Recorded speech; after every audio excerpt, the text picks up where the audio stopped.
UP board कक्षा 12 के संस्कृत पढ़ने वाले सभी विद्यार्थियों का स्वागत है।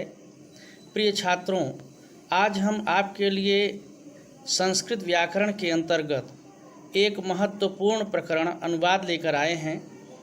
आपके पाठ्यक्रम में उपपद विभक्तियों वाले 4 अनुवाद पूछे जाते हैं, जिनके लिए कुल 8 अंक निर्धारित हैं। बच्चों, यह उपपद विभक्ति क्या है? जब सामान्य नियम के स्थान पर किसी विशेष नियम के अनुसार कोई अन्य विभक्ति प्रयोग की जाती है तो उसे उपपद विभक्ति कहते हैं। अब बच्चों, इन उपपद विभक्तियों को पढ़ने से पहले आवश्यक है कि हम कारक के उन सामान्य नियमों को जान लें।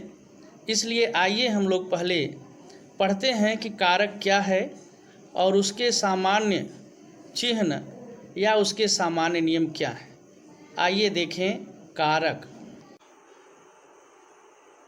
का लक्षण है क्रियान्वयित्वम कारकत्वम, अर्थात वाक्य में क्रिया के साथ जिसका संबंध अर्थात साक्षात या असाक्षात अन्वय बनता हो उसे कारक कहते हैं। जैसे एक वाक्य के द्वारा देखें, दशरथ के पुत्र राम ने सीता के लिए वन से आकर लंका में रावण को बाण से मारा। अब इसमें क्रियापद है मारा, मारना। अब इस मारा पद से किन किन पदों का अन्वय हो रहा है उसको देख लें। किसके पुत्र ने मारा? दशरथ के पुत्र ने मारा, तो दशरथ का अन्वय बनता है किसने मारा? राम ने मारा। किसके लिए मारा? सीता के लिए मारा। कहाँ से आकर मारा?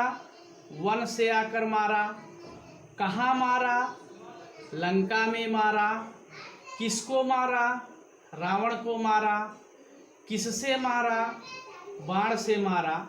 इस प्रकार हम देखते हैं कि इस वाक्य में क्रियापद का दशरथ, राम, सीता, वन, लंका, रावण और वाण, इन पदों के साथ संबंध है, साक्षात या असाक्षात रूप से अन्वय बनता है। अतः ये सभी शब्द कारक होंगे। आइए देखते हैं कारक के चिन्ह और कारक के चिन्हों अर्थात कारक के सामान्य नियमों के आधार पर विभक्तियों का प्रयोग। बच्चों, अभी जो हमने आपको उदाहरण दिया था कारक से संबंधित, उस उदाहरण के साथ में कारक के चिन्ह और उनमें प्रयुक्त होने वाली विभक्ति का ये चार्ट आपके सामने है। इसको ध्यान से देखें। कर्ता कारक जो क्रिया का संपादन करता होता है, क्रिया को करता है, वह कर्ता होता है और उसका चिन्ह है ने, जो कहीं कहीं प्रकट होता है, कहीं कहीं प्रकट नहीं होता। कर्ता में प्रयुक्त होती है प्रथमा विभक्ति। कर्म कारक जो कर्ता का अभीप्सित होता है, क्रिया के द्वारा जो अत्यधिक चाहा जाता है, अर्थात क्रिया का फल जिस पर होता है वो कर्म होता है, उसका चिन्ह है को, उसमें द्वितीया विभक्ति होती है। करण कारक जो क्रिया के करने में सर्वाधिक सहायक होता है, उसका चिन्ह है से या द्वारा। कभी से लगा होता है, कभी द्वारा लगा होता है, उसमें तृतीया विभक्ति लगती है।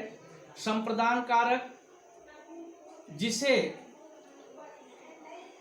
कर्ता अपनी क्रिया के द्वारा कुछ प्रदान करे या प्रदान करने के लिए प्रयासरत हो, वह संप्रदान कारक होता है। उसका चिन्ह होता है के लिए, हेतु या वास्ते। और संप्रदान कारक में चतुर्थी विभक्ति का प्रयोग होता है।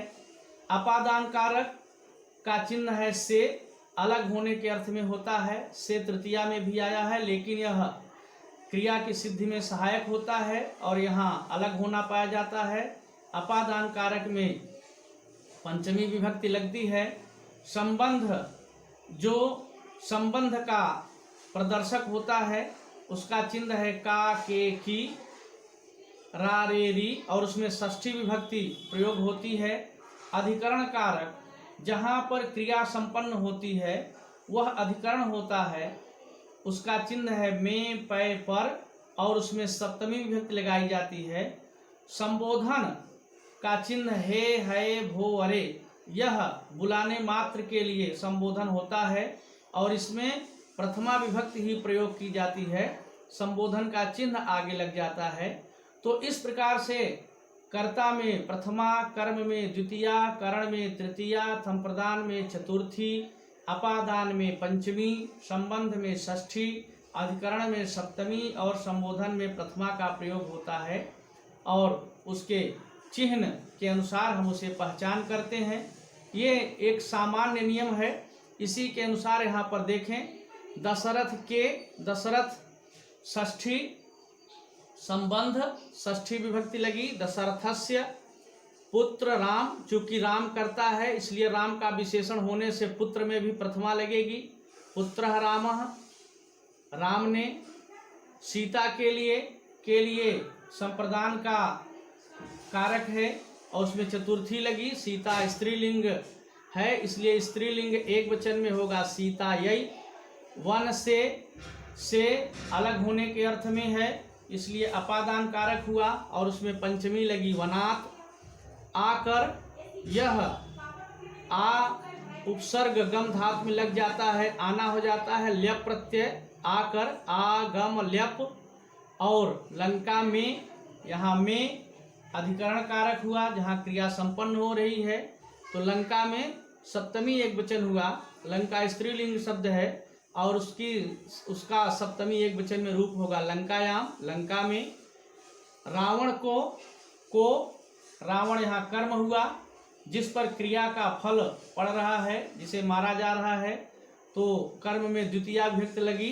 रावणम, बाण से या द्वारा, बाण से या बाण द्वारा, यहाँ कर्ण कारक हुआ बाण, क्रिया की सिद्धि में सर्वाधिक सहायक हो रहा है इसलिए उसमें तृतीया विभक्ति आई बाणेन।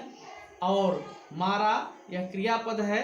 लंग लकार प्रथम पुरुष एक वचन, चूंकि राम ने मारा, राम प्रथम पुरुष एक वचन का करता है और लंग लकार है तो मारा अहन। इस प्रकार हम देखें, दशरथस्य, दशरथ के, पुत्रः रामः, पुत्र राम ने, सीतायै, सीता के लिए, वनात्, वन से, आगत्य आकर, लंकायाम, लंका में, रावणम, रावण को, बाणेन, बाण से, अहन, मारा।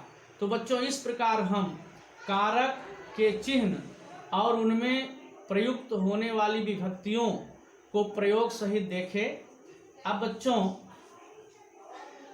अगले अंश में अब हम पढ़ना शुरू करेंगे उपपद विभक्तियों वाले अनुवाद, अर्थात ऐसी विभक्तियों का प्रयोग जो सामान्य नियम से अलग हों। जैसे गुरु छात्रान प्रश्नम पृच्छत, गुरु छात्रों से प्रश्न पूछते हैं।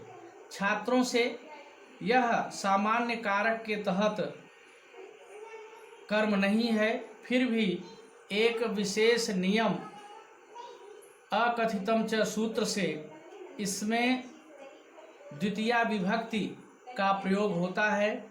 उसी प्रकार राजा सिंहासनम अधितिष्ठति, राजा सिंहासन पर बैठता है। यहाँ पर सामान्य कारक नियम के आधार पर यह अधिकरण कारक है, सप्तमी होना चाहिए, परंतु यहाँ अधिसिंह स्थासा कर्म सूत्र से इसमें द्वितीया विभक्ति हुई। तो इस प्रकार से बच्चों उपपद विभक्तियों के प्रयोग वाले ढेर सारे नियम और सूत्र हैं जिनको हम लोग आगे के अंशों में क्रमशः पढ़ेंगे।